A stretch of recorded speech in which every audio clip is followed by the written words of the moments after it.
Buenos días, profesor. Mi nombre es José González, estudiante de segundo año del técnico en inglés conversacional, sede de Acerrío. El día de hoy tengo el honor de exponerle el primer parcial de la asignatura Historia de las relaciones entre Panamá y los Estados Unidos de Norteamérica.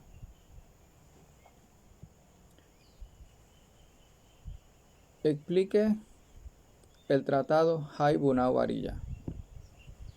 Este tratado fue un acuerdo internacional celebrado entre los gobiernos de Panamá y los Estados Unidos para la construcción del Canal de Panamá.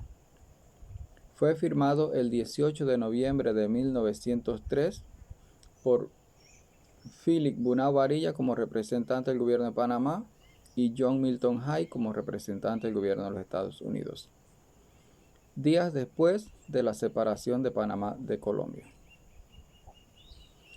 Dicho tratado, además de su objetivo principal, contenía cláusulas que en la práctica colocaba a Panamá bajo la protección de los Estados Unidos para garantizar su separación y evitar acciones militares de Colombia como respuesta a su secesión.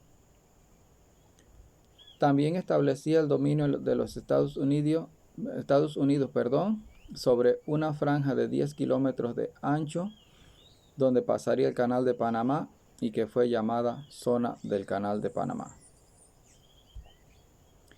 Identifica las características más importantes de la Constitución panameña de 1904. Nuestra carta, que estableció las bases fundamentales de la nueva República de Panamá, se alejó de su modelo de los asuntos autoritarios y religiosos y formuló una concepción de corte netamente individualista que autorizaba el predominio de los intereses de los particulares sobre los intereses estatales. Y en efecto, como indicó el doctor Humberto Ricord, nuestra Constitución de 1904 dio acogida a los postulados del individualismo,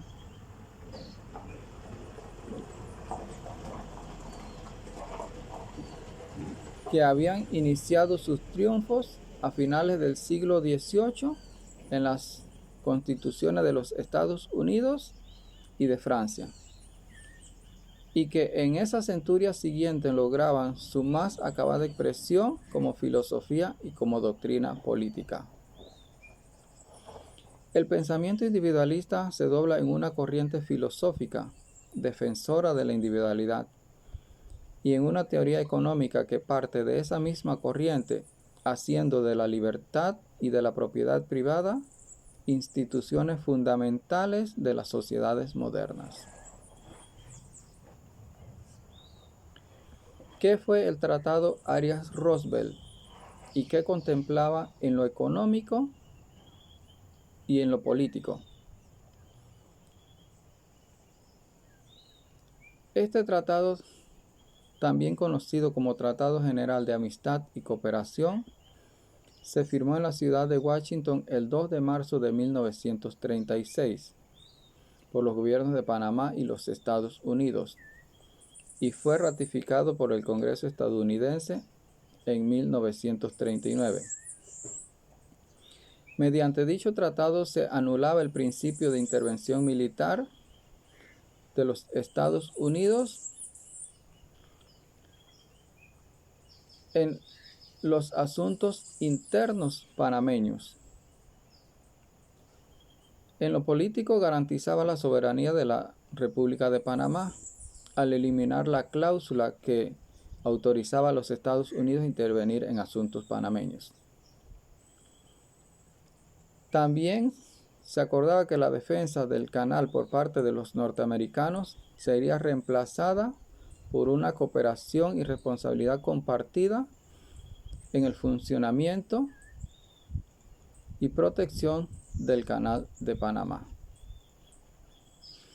En los aspectos económicos, los Estados Unidos se comprometía en cooperar para eliminar el contrabando. También se autorizó a los productos panameños el libre acceso a la zona del canal, dándoles la oportunidad a los comerciantes de vender directamente a los barcos que estuvieran dentro de la zona del canal de Panamá. Exponga sobre el convenio Philo-Hines. Este convenio, cuyo nombre real era Convenio de Bases,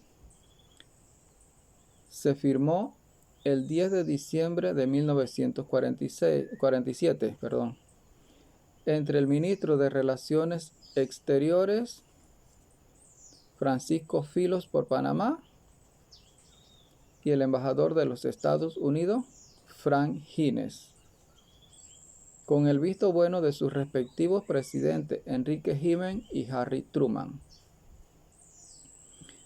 Mediante este convenio se establecía a los Estados Unidos por un lapso prorrogable de 10 años territorios para bases militares en diferentes partes de Panamá, como en Jaque, Isla Grande, Isla del Rey, Las Margaritas, Pocrí, Las Palmas, las bases de Ribato, Salud, San Blas, San José, Taboga, Taboguilla y Victoria. El acuerdo era una prolongación del anterior de 1942, que permitía la instalación de bases militares durante la Segunda Guerra Mundial, cuyas bases deberían ser desmanteladas un año después de finalizada la guerra.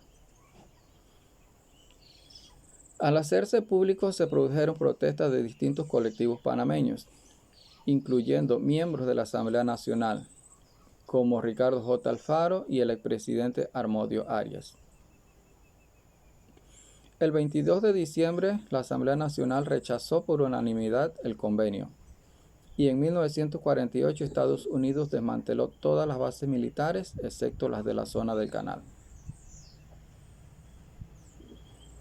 Exponga sobre el Tratado Remond-Echenover. Las negociaciones para este nuevo tratado entre Panamá y los Estados Unidos comenzaron en 1953 y terminaron 2 años más tarde, después de que José Antonio Remond fuese asesinado.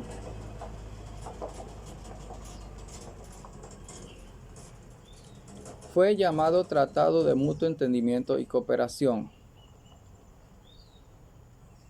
Este tratado en sí puso más énfasis en conseguir mejoras económicas que de otras índoles, como la siempre ofendida soberanía nacional.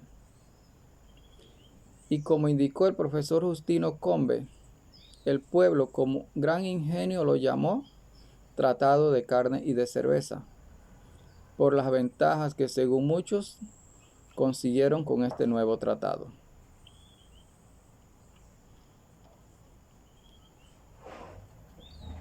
Fue a partir de este tratado que la República de Panamá, y desde entonces hasta la retirada norteamericana, logró el poder de cobrarle impuestos